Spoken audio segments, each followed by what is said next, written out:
Tuhan, biar firman yang disampaikan boleh menjadi berkat, juga boleh menjadi satu terang bagi saudara-saudari muda yang hadir malam hari ini. Tuhan Yesus, Tuhan, terima kasih Tuhan. Amin. Puji Tuhan, saudara-saudari, malam hari ini kita akan membahas satu topik yang sangat menarik. Mengapa saya katakan sangat menarik? Karena topik ini sungguh perlu diketahui oleh banyak orang muda. Bukan berarti bagi orang-orang yang tidak muda ini tidak penting. Karena malam hari ini saya melihat banyak orang-orang muda, jadi saya mengatakan ini penting bagi orang-orang muda. Kita akan membahas mengenai perkataan yang bernilai, saudara-saudari. Bagaimana perkataan yang bernilai itu, dan apakah sebetulnya perkataan yang bernilai? Saya mengundang untuk kita boleh mengaktifkan lantang suara kita, mikrofon kita baca ayat pembuka ini bersama-sama dalam Matius. Orang yang baik mengeluarkan hal-hal yang baik dari perbendaharaannya yang baik, dan orang yang jahat mengeluarkan hal-hal yang jahat dari perbendaharaan jahat. Amin. Puji Tuhan. Ini menjadi ayat pembuka dari firman malam hari ini. Jadi harapan saya saudara-saudari boleh mencatat juga apa yang disampaikan dan juga boleh merefleksikan terhadap diri saudara-saudari. Sebelum memasuki kepada perkataan yang bernilai, saudara-saudari, saya ingin menegaskan bahwa di balik perkataan bernilai kita juga perlu mengetahui ada satu hal, yaitu perkataan yang sia-sia, saudara-saudari. Mengapa demikian, saudara-saudari? Karena kita seringkali tidak sadar, terutama kita orang-orang muda, seringkali mudah berbicara, saudara-saudari. Dan kita juga lupa bahwa apakah perkataan kita ini menjadi perkataan yang bernilai atau justru menjadi perkataan yang sia-sia. Pada pembuka saya membahas ada wadah yang bocor. Amsal pasal 13 ayat 3 mengatakan, siapa menjaga mulutnya memelihara nyawanya, siapa yang lebar bibir akan ditimpa kebinasaan. Di sini ada sedikit bacaan saudara-saudari, tetapi saya tidak akan membacakan semuanya, saya akan mengambil intinya saja. Jadi saudara-saudari, kita mengetahui bahwa sebuah wadah, contoh mungkin saya memiliki satu botol, saudara-saudari. Botol ini tidak dapat menampung air jikalau botol ini memiliki lubang, saudara-saudari. Jikalau botol ini memiliki satu kebocoran, sekecil apapun, tentu botol ini tidak dapat menampung air, saudara-saudari. Karena botol ini sudah bocor. Sama halnya seperti kita, saudara-saudari. Kita ini adalah bejana. Kita ini seperti sebuah wadah yang Allah ciptakan untuk menerima satu suplaian dari diri Tuhan. Menerima satu firman, satu penyaluran dari diri Tuhan. Tetapi yang sering kita tidak sadari, saudara-saudari, bahwa kita ini sebagai wadah, kita suka tidak sadar bahwa kita menjadi wadah yang bocor, saudara-saudari. Dan bocornya kita ini seringkali tanpa kita sadari juga adalah karena perkataan kita. Maksudnya bocor seperti apa, saudara? Bocor di sini adalah ketika kita menikmati Tuhan, tetapi kita kehilangan kenikmatan akan Tuhan itu. Dan ini seringkali disebabkan oleh perkataan kita yang sia-sia. Ya, bukan berarti dosa itu lebih baik daripada perkataan yang sia-sia, saudara-saudari. Tetapi di sisi lain, selain dosa, ada tidak bisa menikmati Tuhan secara sepenuhnya adalah perkataan yang sia-sia. Nah, saudara-saudari, saya mengajak saudara-saudari boleh merefleksikan terhadap diri saudara-saudari, bagaimanakah kondisi diri kita saat ini, saudara-saudari. Di sini ada beberapa pertanyaan, saudara-saudari, yang bisa saudara-saudari baca juga di rumah. Yang pertama, masihkah kita memiliki kenikmatan yang melimpah atas diri Tuhan? Lalu, masihkah selera kita terhadap Tuhan tetap segar? Apakah firman yang kita baca berlalu begitu saja? Apakah setiap perkataan yang kita katakan membangun? Apakah sulit bagi kita untuk membagikan kenikmatan atas diri Tuhan? Saudara-saudari, pertanyaan ini saya cantumkan bukan tanpa sebab, saudara-saudari. Tetapi saya mengalami hal-hal demikian, saudara-saudari. Apa yang menyebabkan pertanyaan-pertanyaan ini muncul, saudara-saudari? Pertanyaan ini muncul karena kondisi kita yang sudah bocor, saudara-saudari. Saya ketika mengalami satu kondisi di mana saya mengalami kebocoran, atau dalam artian saya tidak bisa menikmati diri Tuhan secara penuh, akhirnya timbul beberapa hal ini, saudara-saudari. Saya tidak bisa menikmati Tuhan dengan limpah. Saya tidak memiliki selera yang segar terhadap Tuhan. Membaca Alkitab malas, berdoa malas, saudara-saudari. Firman yang saya baca seperti tidak memberikan kesan apa-apa, berlalu begitu saja. Lalu perkataan yang saya katakan akhirnya tidak menjadi perkataan yang membangun, tidak menjadi perkataan yang menyalurkan berkat. Dan yang terakhir, sulit bagi saya untuk membagikan kenikmatan atas diri Tuhan. Karena apa, saudara-saudari? Karena sudah tidak ada lagi hal yang dapat saya bagikan. Semua yang saya terima dari membaca Alkitab, dari berdoa, sudah bocor, saudara-saudari. Karena diri saya ini menjadi bejana yang bocor. Sudah tidak ada lagi yang bisa saya luapkan, karena perkataan saya membuat saya ini menjadi wadah yang bocor, saudara-saudari. Kiranya kita bisa melihat beberapa pertanyaan ini, kita refleksikan terhadap diri kita. Tuhan, kondisi saya saat ini seperti apa? Mohon kiranya jika kita mengalami hal-hal ini, Tuhan membelas kasihani kita. Kita berdoa pada Tuhan, Tuhan mohon Dikau membelas kasihani saya. Bahwa saya mengalami satu pemulihan, agar saya memiliki kenikmatan yang kembali limpah, yang segar, dan saya bisa membagikan satu kenikmatan kepada orang-orang di sekitar saya.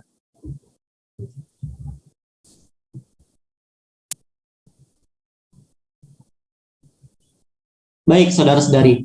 Lebih daripada itu, kita juga perlu nampak, saudara-saudari. Mengapa saya katakan perkataan sia-sia ini menjadi hal yang perlu kita ketahui? Karena firman Tuhan menyampaikan bahwa kita juga dihakimi berdasarkan ucapan kita, saudara-saudari. Sungguh ketika saya menyiapkan berita ini atau firman malam hari ini, saya berdoa, Tuhan, saya sadar seringkali perkataan saya ini tidak mencerminkan seperti orang-orang yang menilai saya gitu. Perkataan saya ini lebih banyak perkataan sia-sia. Dan saya sadar bahwa perkataan saya ini nantinya akan dipertanggungjawabkan.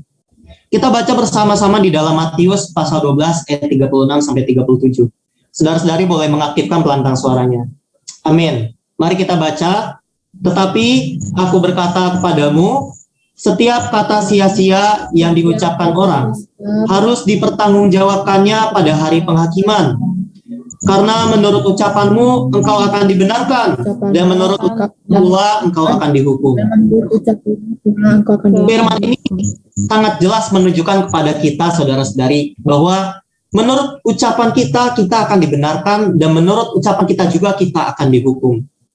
Saya bertanya kepada saudara-saudari, kita ingin menjadi orang yang seperti apa? Apakah kita ingin menjadi orang yang terus dengan leluasa mengucapkan satu perkataan yang tanpa kita sadari ternyata harus dipertanggungjawabkan kelak?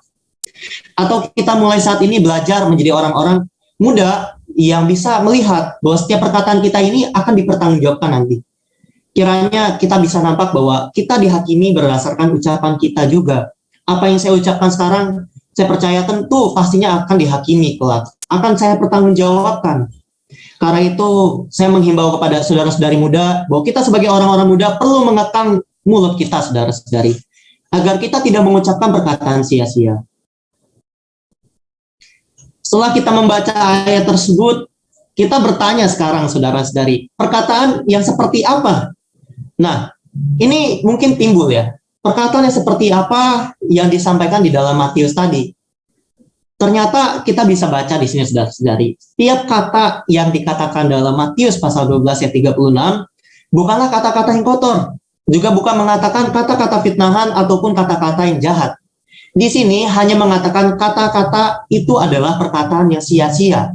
Jadi kalau saudara-saudari berpikir perkataan-perkataan sia-sia atau perkataan yang bisa membocorkan hayat kita, membuat kita tidak bisa menikmati Tuhan, dan membuat kita tidak bisa menampung segala kelimpahan yang Tuhan berikan, adalah perkataan yang kotor, jahat, fitnah. Tidak juga, saudara-saudari. Lebih daripada itu, kita perlu sadar bahwa perkataan sia-sia ini perkataan yang seperti apa? Yang pertama adalah perkataan yang berlebihan. Kedua, perkataan yang mestinya tidak perlu diucapkan. Ketiga, perkataan yang menimbulkan salah benar. Dan yang keempat, perkataan yang mengandung kepalsuan. Apakah dari list ini saudara-saudari melihat ada perkataan yang kotor, perkataan yang mengandung fitnahan, ataupun kata-kata yang jahat? Tidak, saudara-saudari. Perkataan yang berlebihan seperti apa contohnya? Mungkin kita mengatakan kepada satu saudara bukan sesuai faktanya. Contoh, saya punya satu botol di sini, saudara-saudari. Terus botol saya ini hilang, dan saya mengatakan kepada orang-orang, saya kehilangan 10 botol saya, padahal yang saya miliki hanyalah satu botol. Itu adalah perkataan yang berlebihan. Membesar-besarkan bilangan angka itu juga berlebihan, saudara-saudari. Dan itu adalah perkataan yang sia-sia. Apakah itu perkataan yang kotor? Tidak, saudara-saudari. Mengandung fitnah? Tidak juga. Jahat? Tidak juga. Dan kita melihat bahwa perkataan sia-sia ini seringkali tidak kita sadari menjadi perkataan yang kita ucapkan sehari-hari kita, saudara-saudari.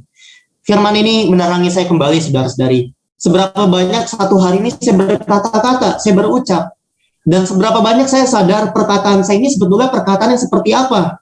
Apakah menjadi perkataan yang memberikan berkat atau perkataan yang sia-sia? Perkataan yang berlebihan, yang mestinya tidak perlu diucapkan, menimbulkan salah benar atau salah paham, atau mengandung kepalsuan. Kiranya Tuhan membelas kasihani kita, saudara-saudari, agar kita bisa nampak bahwa setiap harinya kita tidak lepas dari berbicara, dan setiap harinya kita perlu meminta Tuhan untuk memimpin kita di dalam setiap perkataan kita. Saudara-saudari, di sini ada satu perkara yang penting juga yang ingin saya sampaikan, saudara-saudari. Bahwa ada perkara dosa yang saudari, tetapi juga ada perkara, ada dosa yang tidak bisa kita ganti rugi. Yaitu contohnya seperti apa, saudara-saudari? Yaitu adalah dosa yang ditimbulkan dari perkataan kita. Loh, memangnya ada apa dengan perkataan kita?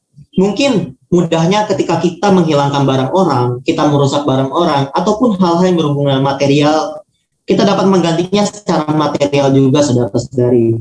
Tetapi beda halnya ketika kita membuat sakit hati orang atas perkataan kita. Apakah kita bisa mengganti rugi agar orang itu lepas dari sakit hatinya? Belum tentu, saudara-saudari. Kita mungkin bisa meminta maaf, kita mungkin bisa mengaku kesalahan kita, tetapi saudara-saudari, sungguh kita tidak bisa menarik kembali perkataan kita daripada orang itu. Dan ini menjadi dosa yang akan terus terbentang di hadapan Allah. Karena ini perkataan yang sia-sia ini menjadi perkataan yang sangat penting untuk kita sadari, saudara-saudari, bahwa perkataan yang sia-sia ini bisa menjadi dosa yang terus menuntut kita, saudara-saudari. Karena itu Tuhan berkata, menurut ucapanmu engkau akan dibenarkan, dan menurut ucapanmu pula engkau akan dihukum. Ya, saudara-saudari, Tuhan berkata demikian bukan tanpa maksud. Tuhan ingin kita ini melihat bahwa perkataan kita ini bukan sesuatu yang bisa kita ganti rugi, saudara-saudari. Ketika sudah terucap, itu akan terus membekas, saudara-saudari. Dan itu akan terus diingat. Terlebih perkataan yang sia-sia. Perkataan yang menyakiti orang, perkataan yang membuat orang menjadi tidak berselera menikmati Tuhan, perkataan yang tidak membangun, itu akan dipertanggungjawabkan kelak, saudara-saudari.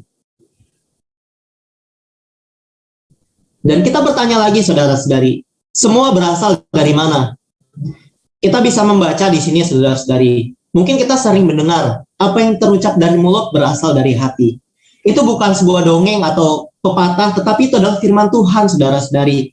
Memang benar adanya demikian. Perkataan yang sia-sia merupakan satu lubang bagi kebocoran hayat. Itu betul, saudara-saudari. Menjadi penyebab kita mengalami satu kebocoran dalam diri kita. Karena itu kita harus menjaga mulut kita dan membereskan hati nurani kita. Tuhan berkata, karena yang diucapkan mulut meluap dari hati. Hatinya bagaimana, maka mulutnya akan mengucapkan yang bagaimana. Jadi seperti itu, saudara-saudari, bahwa perkataan kita ini meluap dari hati kita. Dan hati kita ini tentu berisi segala hal. Banyak sekali perkara di dalam hati kita, saudara-saudari. Dan kita perlu membereskan ini. Kita perlu melihat bahwa apa yang ada di dalam hati kita sungguh akan terluapkan melalui mulut kita. Dan jika kita bertanya dari mana perkataan sia-sia itu berasal, ya tidak lain adalah daripada hati kita, saudara-saudari.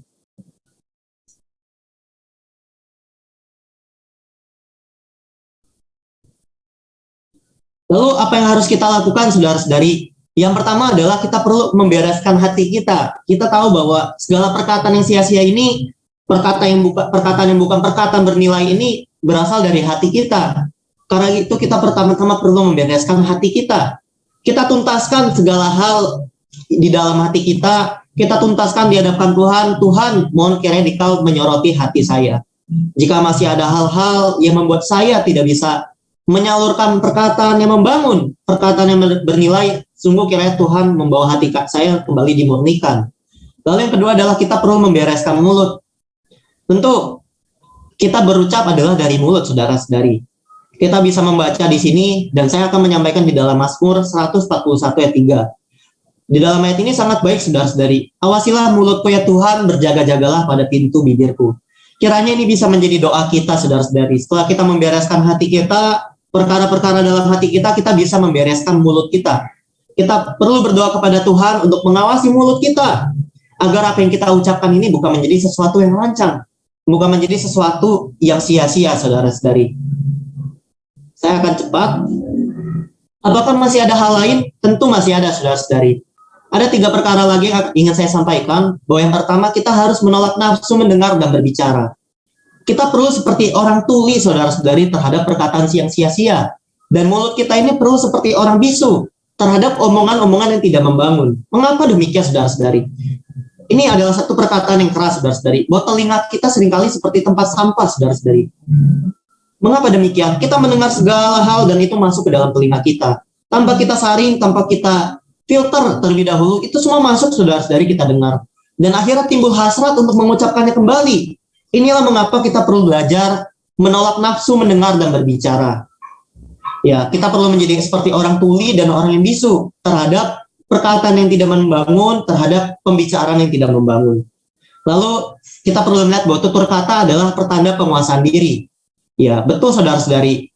Kita berkata-kata adalah bagaimana cara kita mengendalikan diri kita. Jika kita terus berlatih pengendalian diri kita, maka kita akan memiliki satu perkataan-perkataan yang penuh kendali atas diri kita, saudara-saudari. Orang yang lancang berbicara, dia berbicara tanpa pengendalian diri, saudara-saudari. Berbicara hanya untuk kesenangan dirinya, atau hanya untuk meluapkan nafsu, keinginan, hasratnya untuk berbicara. Tetapi kita sebagai orang Kristen, kita tentu perlu memiliki satu penguasaan diri. Untuk apa? Agar kita bisa mengendalikan setiap perkataan kita, agar apa yang kita keluarkan dari mulut kita adalah satu perkataan yang membangun, bukan perkataan yang sia-sia. Dan yang terakhir, kita perlu meluangkan waktu untuk belajar.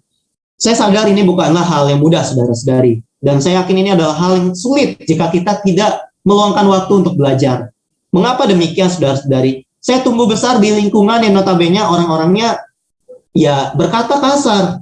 Akhirnya saya terbawa demikian juga. Dengan perkataan mereka yang sia-sia, saya terbawa juga, saudara-saudari. Apakah mudah dengan satu hari saya bisa berubah jadi orang yang mengatakan perkataan yang bernilai? Tidak, saudara-saudari. Karena itu kita perlu meluangkan waktu untuk belajar. Kita perlu pimpinan Tuhan, secara khusus kita berdoa, Tuhan pimpin saya, ajar saya untuk mengatakan perkataan yang bernilai. Perkataan yang menyalurkan, perkataan yang membangun, dan ini adalah latihan kita sepanjang waktu, saudara-saudari. Kiranya kita boleh hari demi hari berlatih, meluangkan waktu untuk belajar mengatakan perkataan yang menghasilkan satu berkat atau perkataan yang bernilai, saudara-saudari. Sebagai penutup, kiranya saudara-saudari dapat mencatat ringkasan yang saya berikan. Yang pertama, kita perlu memulai untuk menyumbat wadah yang bocor.